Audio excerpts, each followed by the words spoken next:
Hello, and welcome to HBR Now. I'm Octavia Gorodima. I'm a career coach and the founder of 2010 Agency. And I'm here with my co-hosts, Adi Ignatius, the editor-in-chief of Harvard Business Review, and Josh Markt, who runs product and innovation at HBR. Our special guest today is Renee Myers, VP of Inclusion Strategy at Netflix. Her company is on a mission to entertain the world. The Netflix adventure began 23 years ago. Fast forward to now, Netflix streams TV shows, movies, and documentaries in more than 30 languages and 190 countries around the world.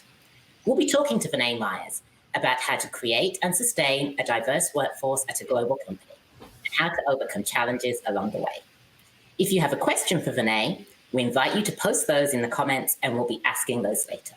But first, let's hear from our sponsor, our friends at Accenture. Change is all around us, shaped by technology and human ingenuity. We can make it work for you and your business. So, with so many of us working from home, staying at home, doing pretty much everything at home this year, streaming something we love has been a salvation. We found something on TikTok that speaks to just that. All right, season 4 of The Crown's out. You know this. You are strong. You are not going to binge watch The Crown. You are not going to binge watch The Crown. You are not going to binge watch The Crown. Oh, Had to have a British accent, right? She's Australian. I'm not Australian. Oh, God. Terrible. But right now, I have You're going to kill me for that. You're going to kill me. I am going to. Our audience will kill you. I've not watched The Crown.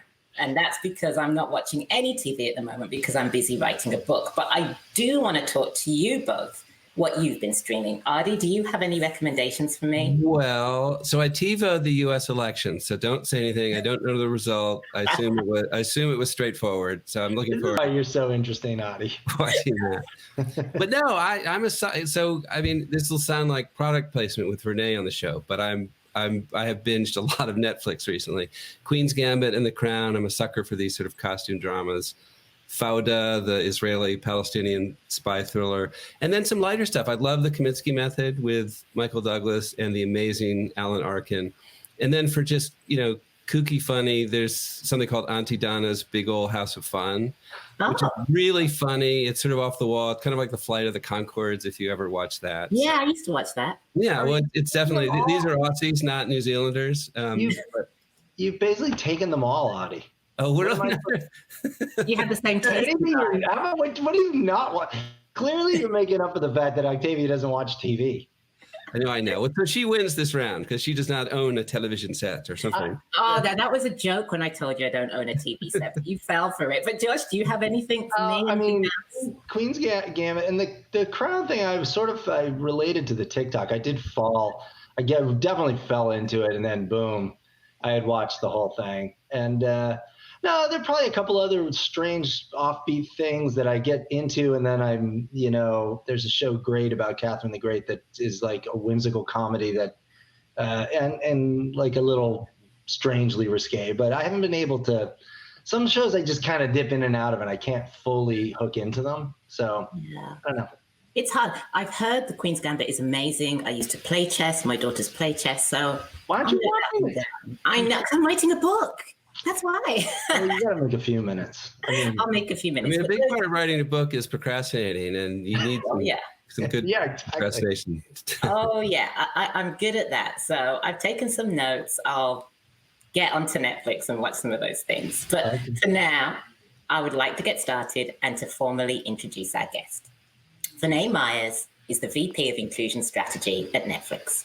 She's responsible for integrating cultural diversity, inclusion, and equity into all aspects of the company's worldwide operations.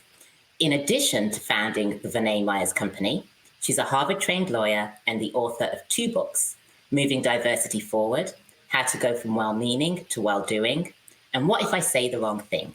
25 Habits for Culturally Effective People. And if you haven't seen it already, Renee's TED Talk, How to Overcome Our Biases, Walk Boldly Toward Them, has been viewed over 3 million times. Renee, welcome to the show.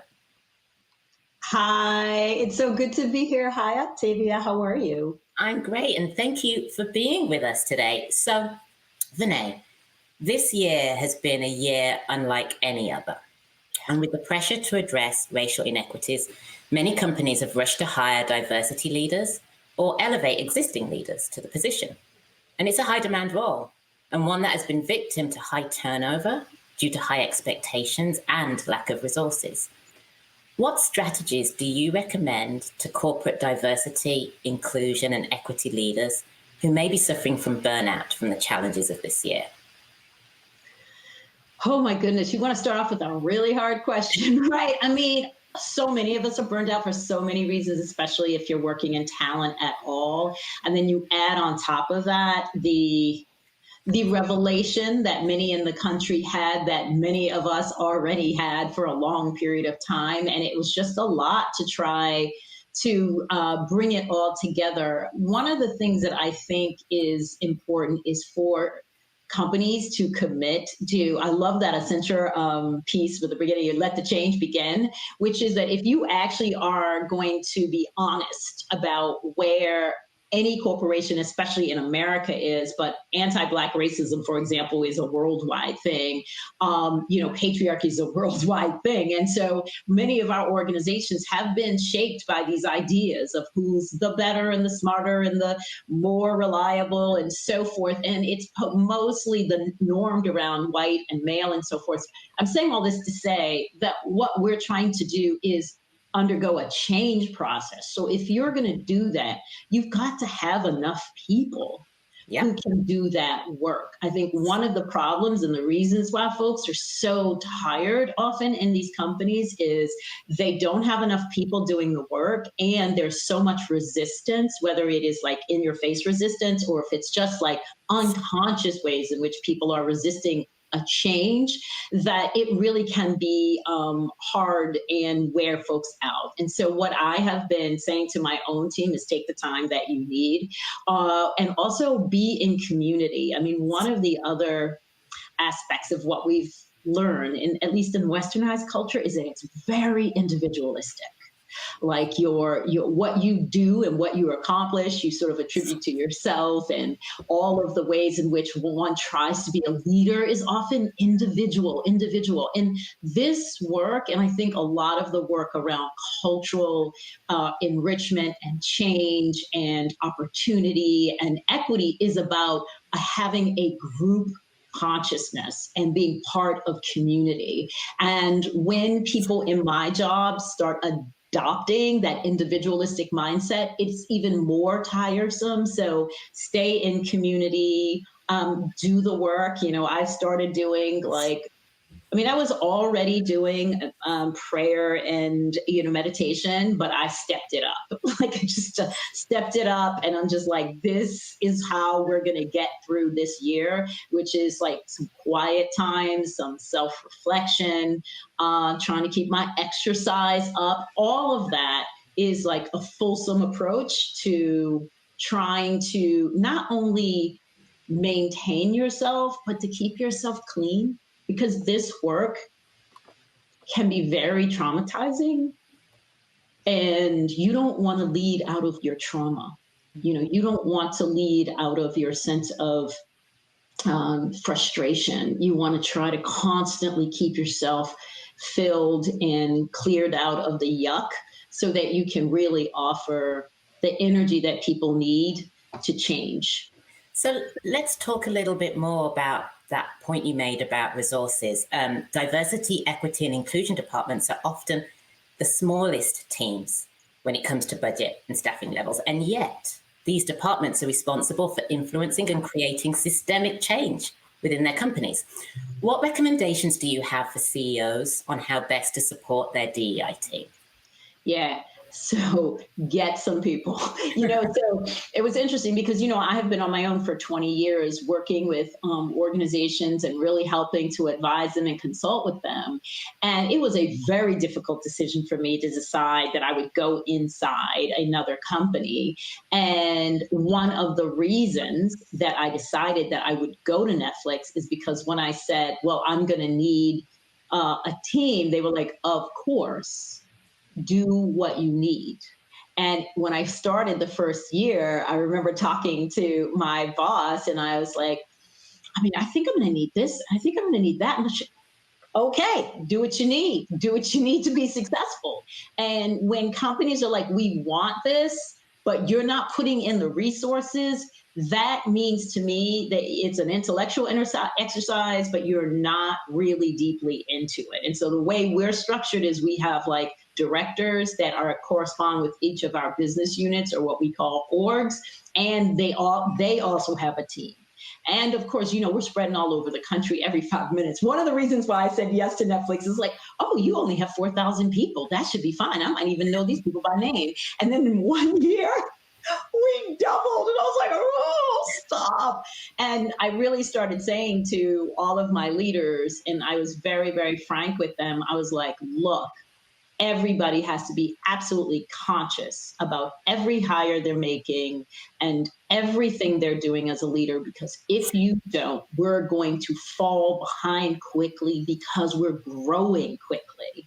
And I want us to not fall behind. I want us to move forward. And that's often a problem. Companies start getting bigger, they start acquiring other companies and so forth, and they don't pay attention to the cultural friction sometimes that results, and they don't keep their eyes on the numbers or on the representation.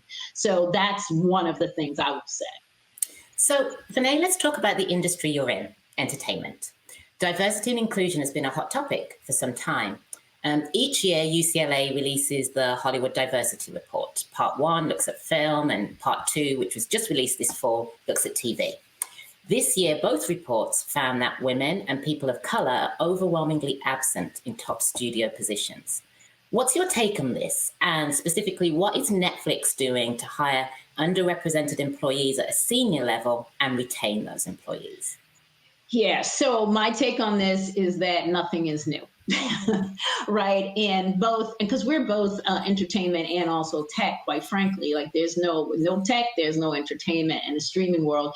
And both of those areas are highly dominated by men and by white folks. And this is just what it's been. These have been exclusive environments with gatekeepers and or just unconscious ways of proceeding that cause that underrepresentation to persist. So on some level, it's like, you know, this has always been the case, but now we have people actually putting those numbers in front of us.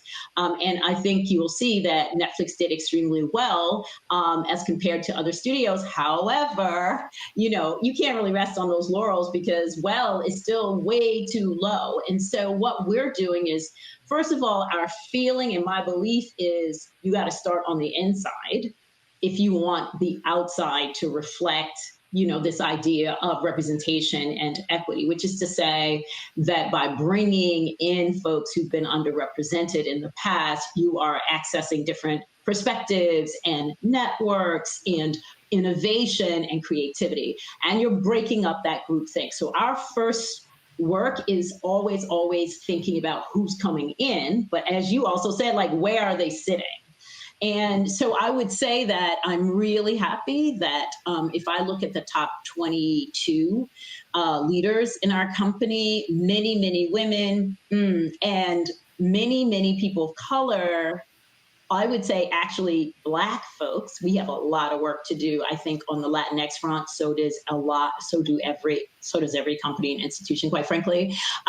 Women well represented. I think our leadership is like 48% women, right? In the top 22, that reflection is there as well. So we're looking not just at the numbers, but where people are situated. And in particular, we have work to do, but we've made a lot of good progress in the content area.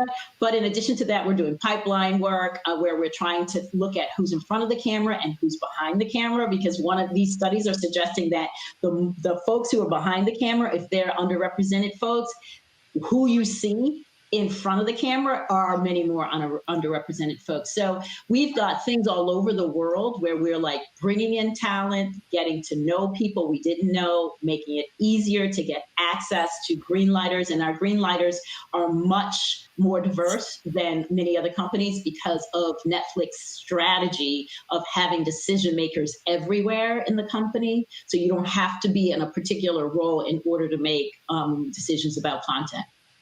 So if you've just tuned in, this is HBR Now. Our guest is Renee Myers, VP of Inclusion Strategy at Netflix. If you have a question for Renee, please post it in the comments. So Renee, I'm going to ask you one more question before I bring my co-hosts in.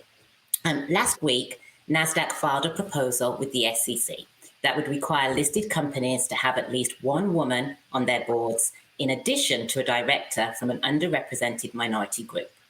Here in California, starting next year, public companies headquartered in the state will be legally required to diversify their boards. Many leading companies, including Netflix, have found their boardrooms under scrutiny when it comes to representation. What's your perspective on the introduction of minimum thresholds for corporate diversity? My perspective is it's too low. I mean, it's just too low.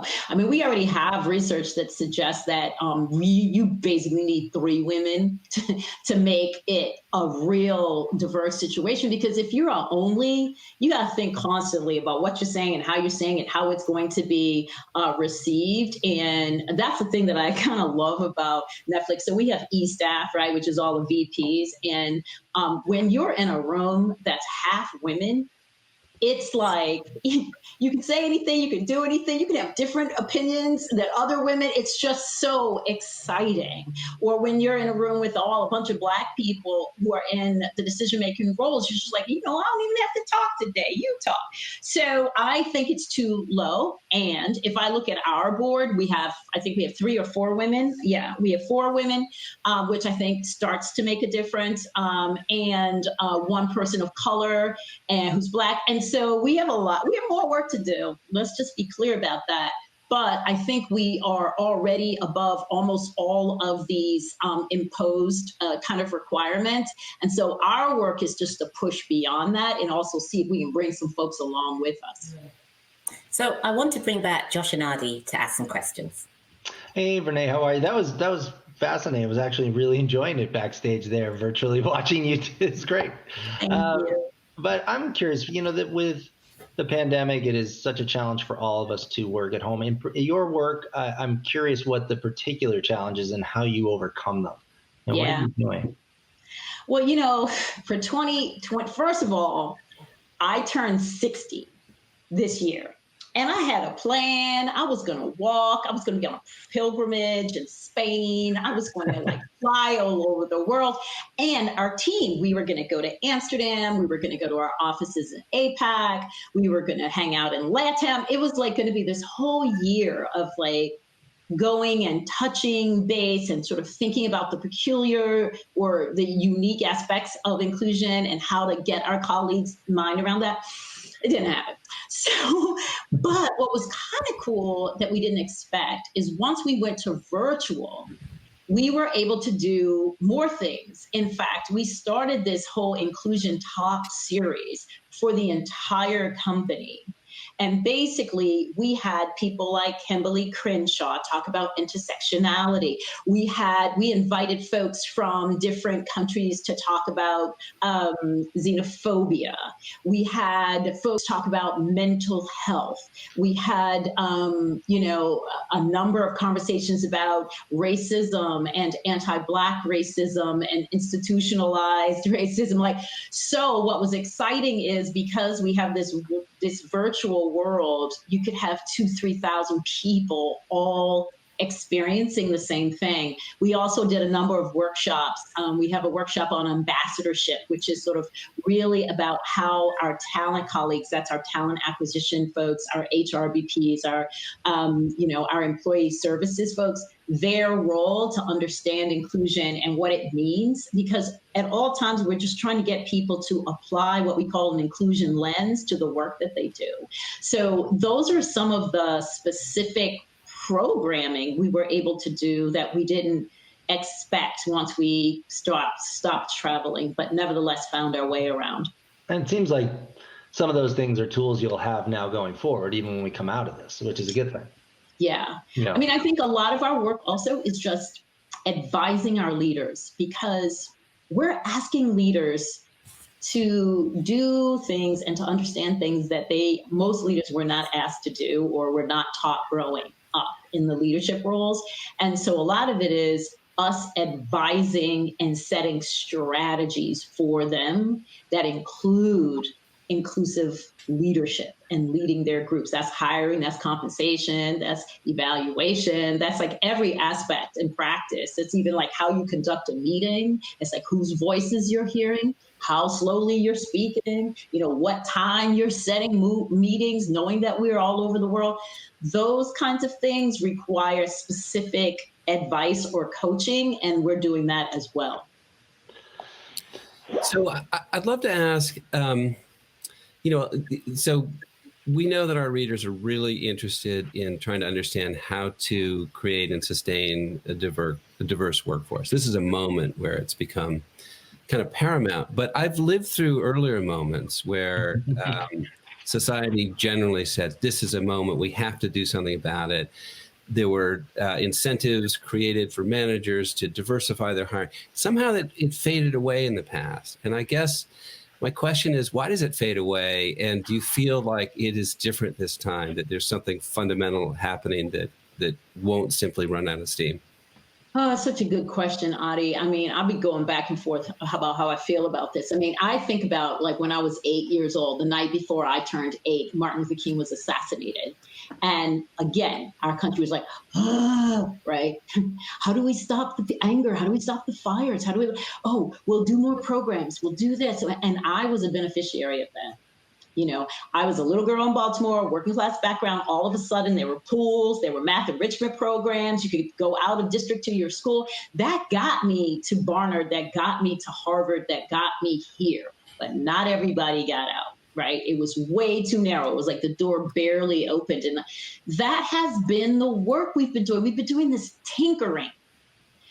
What I hope is different about this time is that folks are coming up close and personal with the fact that we have normed one culture to the disadvantage and the inequity of other cultures and ways of being, and that is wrong.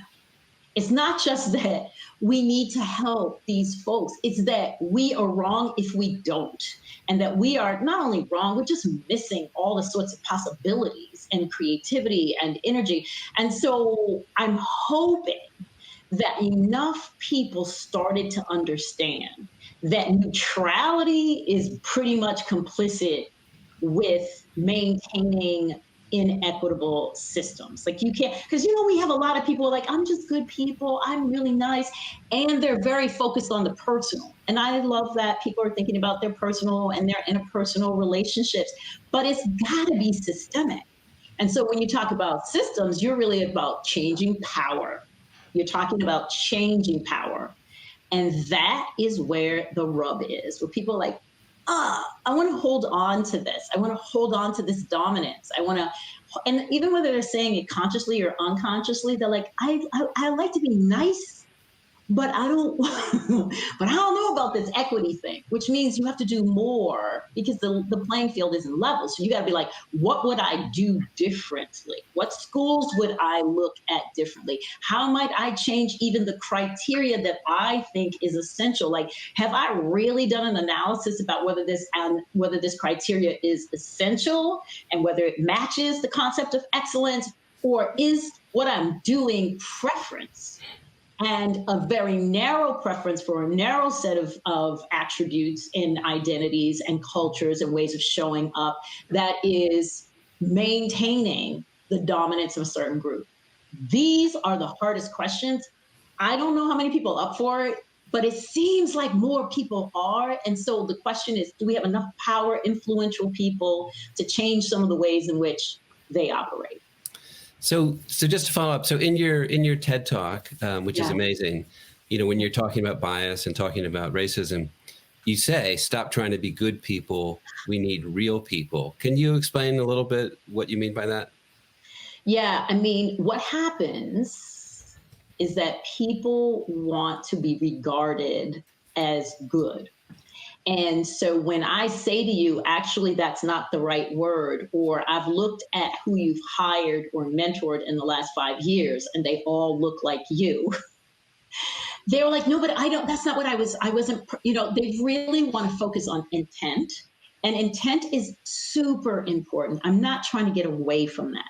What I'm saying is, unless you are willing to be open and honest with yourself and see the impact of your actions, you're not good, or the goodness that you are is not going to be helpful ultimately. Don't be in self-denial because you're so interested in maintaining your sense of self that you aren't doing what it takes to really be the person who you hope you are, right? So that is the work. And I was so grateful when so many, in particular, white folks were like, oh, shoot, how did I not know this? How did I not understand this history? How did I not know about Juneteenth? How did I not know about Tulsa?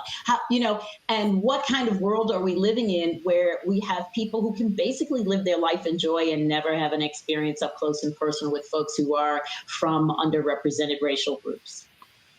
Renee, well, while we're on the subject of the TED Talk, which was completely riveting, I couldn't help but think, as I saw all those white faces watching you, and they were all so like, okay, taking in the message, and but there was something a little bit, I got to be honest, like 2 or 3 years later, depressing with, still watching Black males get cut down in the streets. How are you not demoralized? Oof. Well, first of all, I got built as an optimist, and I have a lot of faith in people. I see people. I love people. I have compassion for people. I know how hard it is because I put myself in the situation. I talked about the pilot, my own bias against a female pilot. I've watched myself get scared and worry if I'm not going to say the right thing when I'm talking to my trans colleagues. I've watched myself say the wrong thing to folks of different backgrounds. So I know how hard it is. I know how the way we maintain this kind of power and preference for one group is that we just keep our ignorance, so the work of it is clear to me. So because I believe in myself, I believe in other people. However, it is frustrating and painful. But look, people have been doing this for a while. And when things change, a lot of folks go, see, it changed. Why were you yelling? It was going to change. It doesn't change that way. It changes because people over long periods of time keep holding up the North Star. You can go all the way back to Harriet Tubman. You can go back further than that, right? People have been at this work. Women have been at this work around sexism and patriarchy. And so what my feeling is everybody just keep pushing. Just keep pushing. Don't succumb to frustration if it means you're going to stop being active. Because we need people to be anti-bias. That's the thing with Adi, when you ask me like the whole idea, goodness is great, but what we need is like action. We need like anti-bias people, anti-sexist people. You've got to take a stance. So I think if the frustration is real, the anger is real, I'm not trying to get rid of that. I'm saying don't let it take you off the path. So let's go to audience questions. Not surprisingly, we have a lot of them. And I'm going to group a couple together at the start. So yes, so this is Sequana from Atlanta is asking, what are some attainable KPIs for a diversity role? Angelina from Jakarta, similarly, from your experience, what has been the most effective way of measuring D&I initiatives at Netflix? So this is an HBR audience. How do we measure this stuff? Do we need to measure this stuff? So anyway, here's the thing about what we're trying to do with cultural change. You need measurements, but a lot of this work is qualitative. And the reason why I really started paying attention to the concept of inclusion is because I was part early on in 1995 in Boston, and we were working. I was a lawyer, and we started recognizing the paucity of attorneys of color in that world, and we worked really hard. I became the executive director of this organization about legal law firms, and we pushed. We hired all these people. We had these panels, and so you might say numbers. Oh wow, we've got all these numbers, and then it kind of just platformed. I mean, it sort of plateaued. And then I was like, oh, shoot. And then little by little, it's sort of like the invasion of the body snatchers. It's like you have the same numbers, but you have different bodies. And so people are, as soon as they're coming through the door, they're leaving. And so I have a sort of healthy suspicion about how we try to, is it a word, metricize this work. And I also know it's necessary. So I would say, even, for example, how do you measure that your leaders now feel more comfortable after a George Floyd horrific incident to open a conversation with their teams about what the impact of that happening has on them, right? How do you measure that? So that's the work that we're trying to do, because a lot of what we're trying to do is create this qualitative experience that allows people to bring their full selves and to perform at their highest capability. So one thing I might look at, of course, you can look at tenure. How long are people staying? You could look at departures and attrition and what that looks like from group to group.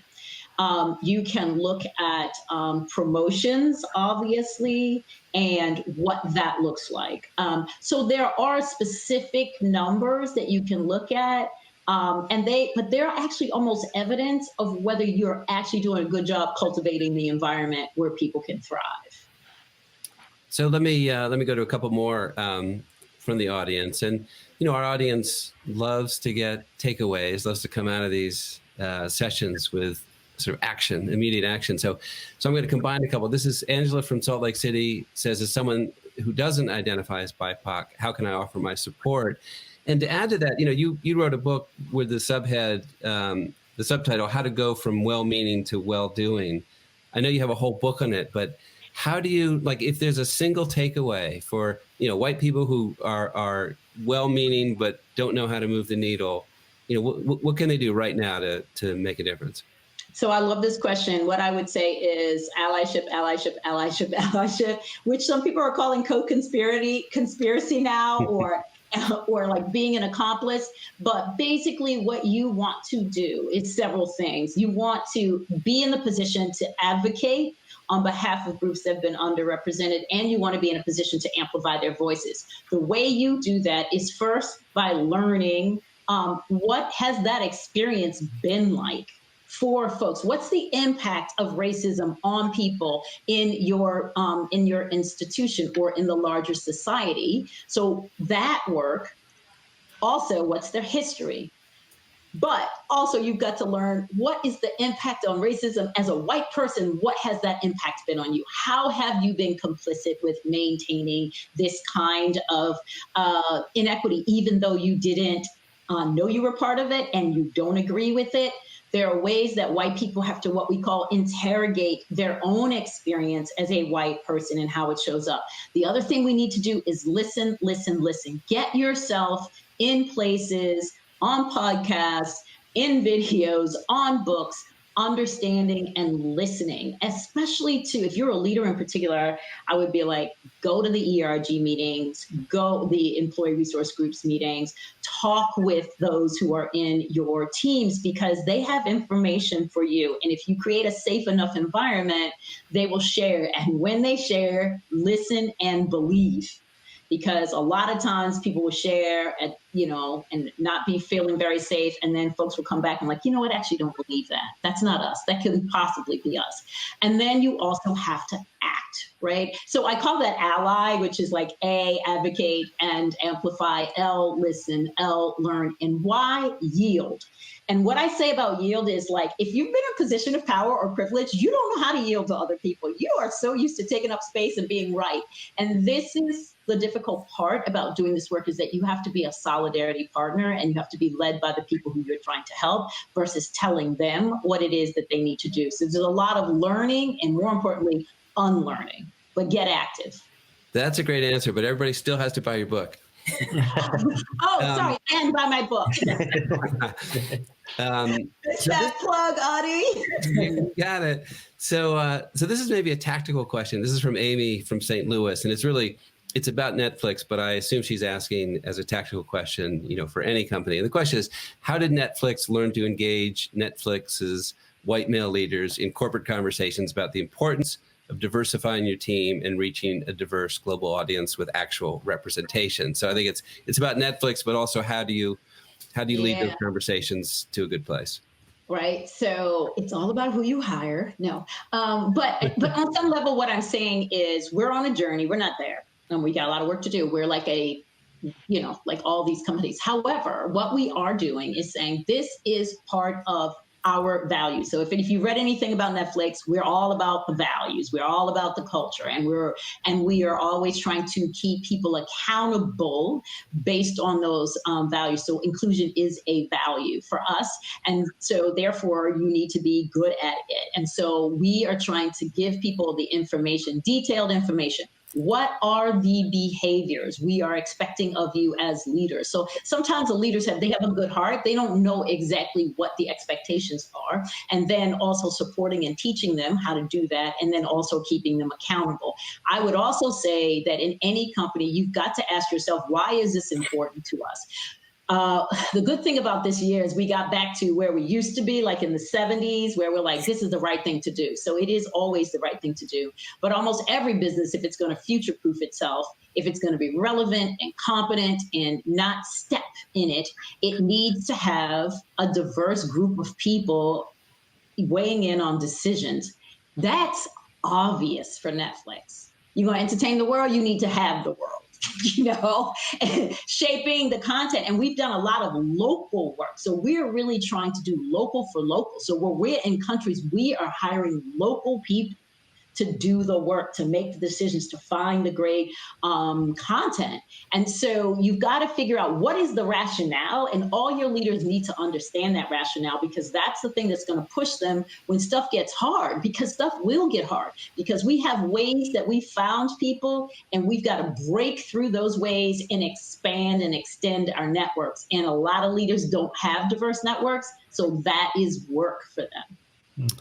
When companies have contests and employees are not supposed to participate in them because it looks like the fix is in, well, I'm going to violate this because we actually have a question from somebody from Harvard Business Review who is part of my team, no less. So this is from John Korpix at HBR. But the question is good. Were you involved in Netflix's decision to invest a lot of your money in majority Black-owned banks? And can you tell us anything about that whole process? Oh my gosh, I love this question, because this is what I love about my company. Many of things that you have seen in the last year, our team did not directly do. What is part of Netflix culture is entrepreneurship, innovation. A brilliant thought can come from anyone, anywhere. So my colleague, who's a talent acquisition person, just got very interested, Black guy, got very interested in this whole thing about money. And then when all this sort of got raised to a crescendo this year with George Floyd, he presented this idea of, what if we put 10% of our cash holdings in Black banks, so that, because that's where Black entrepreneurs go, that's where they are welcome, that's where they get their money. So if we really want to interrupt systemic racism, this might be a way to do it. He's a director. He said it to a bunch of folks on his team, and then it just went up, and it got considered, and then boom, we did it. And we probably did it in 2 months. If you look on our service, where we created that more than a moment row where people could look at Black stories, that came from a Black engineer and content. And, do they run it through our team? Do they ask us questions? Absolutely. But we don't initiate everything, because they're only, like 20, there are 14 of us right now. We're still growing a bit, but you got to create a system where everyone feels responsible for inclusion, and everyone is looking at an inclusion lens with regard to the work they're doing. And that's how you get these kinds of innovations. So sadly, we are out of time. But this was a great conversation. I want to thank you, Renee Myers, for taking the time to join us today.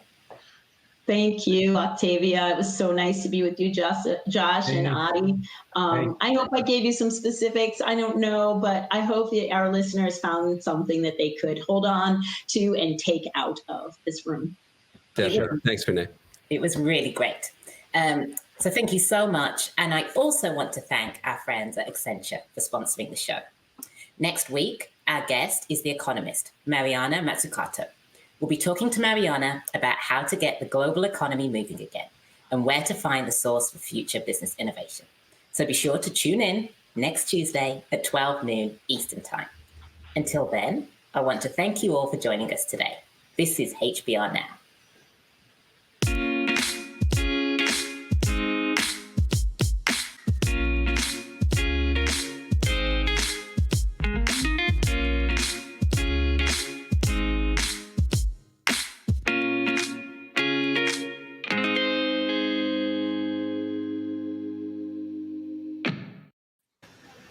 Octavia, well done.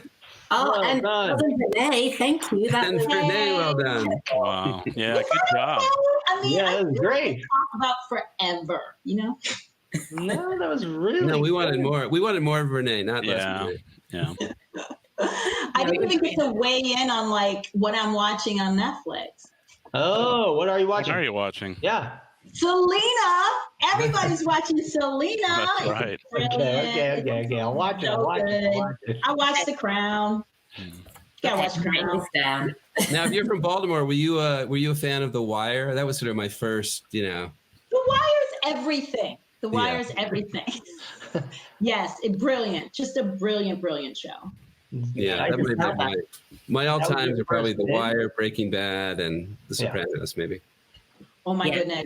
I did like a whole, because Breaking Bad is on Netflix. Unfortunately, I did like 5 seasons, 6 seasons back to back. I wasn't right after that. I was just like, that's just too much, Breaking Bad. Because when you were watching it, when it was out, you were like, oh, a week to rest. But just like boom, boom, boom, boom. But a brilliant show. It's a brilliant show, but for me, it just got so dark at the end. It was just really hard for me to and then if you're doing that back to back, oh my goodness. Wait, what's dark? The Blacklist. But it's so good. And this is the thing about these shows coming to Netflix is that they're like the whole 7 seasons as you start committing to. Like it influences your life for a period of time. Yeah, it really does, market. So my son, who's an actor, had a guest appearance on The Blacklist. Such a good show. He played Such an evil German bad guy. Yeah. Wow, I did not And know here's that. the thing. Here's the thing about Netflix now, which is so exciting. You just gotta which country do I want to go to? Like I just watched Kings of Joburg, which was so good, out of South Africa. My boyfriend is like totally into the Spanish things that go on for like 45 episodes per season, and everybody is so beautiful but so corrupt. And No, that's true. But there's all these, I saw the Times did a piece about all these shows out of the Netherlands or something. You check them out. Some are really wacky. yeah, I mean, and what the thing is really cool is, we have like a whole group of people who are like every day doing the subtitles and doing the dubs so that you can go. So if you don't want to read subtitles, you can hear the English. And that's part of our strategy to really connect the world, because some people just like, I am too tired to read the subtitles, but now they're in dubs, and not everything is in dubs, but several languages. No, there's a lot. Have you I'd seen like Money to- Heist? I'd like to go to Scandinavia, but I feel like as soon as you get there, there's a dead teenage girl. Well, see, the I'm a thing little is, though, worried. is that I just finished Money Heist, and I watched it in Spanish just because the Castellano, the way they speak, I mean, it just adds so much more to it. I mean, I had to dub some of it, but fantastic. Money I've got a lot Heist. of watching to do. I've got a lot of watching to do. Clearly, I'm missing all this good stuff. Well, So- Octavia, I was failing for you because when I wrote my books, I actually had to put up like a visual in my bedroom, and it had like all the good things that I wanted from the book and all the things that would make it hard for me to get the book done. And a big TV was on it. Oh, that's a good strategy. And then I covered my TV with a blanket because So one of our behind the I should have known you in college. I mean, I would have actually gotten so much more done. So one of our behind the scenes producers says, ask Vernā if she knows of any shows that we don't know about yet that are maybe in production at Netflix. Okay, yeah. Do you know that I can't tell whether it's out yet, but Ma Rainey's Black Bottom, which is an August Wilson major playwright, did Fences as well. The new Ma Rainey's Black Bottom is about to hit, and it's powerful. It's Chadwick Boseman's, I think, last performance. Viola Davis. It's a lot, like every August Wilson play, but I think it's super, super powerful. I don't know if I can tell you what else is coming out because see, that's almost out. So I can tell you that. Oh, you know what? We also have this thing that a lot of people haven't watched yet that I want people to watch called Jingle Jangle. And it's this great story. It's a Christmas story. And Forrest Whitaker is like in it. And and the beautiful Tony Award winning Black woman singer Annika, I forgot her last name. Rose. Oh, you watched it. It was amazing. It's so brilliant. And it's kind of like a musical. No, it's a musical. Yeah, it's great. I wish more people would watch it. I'll watch it with my kids. That sounds good. They'll love it. They'll love it. Yeah, Christmas thing sounds great. I'm all for the Christmas things, because once you watch the dark stuff, you kind of have to go to like a romance or like a Christmas story. Definitely. Have you all watched My Octopus Teacher? Yeah, that was the guy who spends the year with the octopus and he's in that cold water. That I try and tell everybody to watch that because that was amazing. Amazing. Internationally, that's doing actually pretty well. Yeah. But I could never order octopus again. No. I mean, are you kidding this guy? There's just no way you can. And I used to be really into it. Now I look at this thing, I just feel terrible. I know. But, what can you do? We have to make our choices. Oh, well, thank you, Renee. We've got actionable items that we can follow and we've got things to watch. So I think we're all covered. This is so great. I love it. I love what you all are doing. I really hope that people will take on this very seriously and not just like a part-time thing when it's comfortable. I hope they will just walk up to their discomfort, embrace it, because, we're not going to be comfortable before we're uncomfortable. And if we can do that, then we can get to those places where we have much more understanding and much more capability to make the world that we want to see. Will you come back? Oh, yeah, it would be my pleasure. Thank you so much. Yeah, we need Renee. Thank you again. Thank you. All right. Take care, guys. Octavia. All right. Thanks to our viewers. If you're still with us, we've really got to go now. All right. You need to go home. Be with you. Bye-bye. Bye-bye. See ya.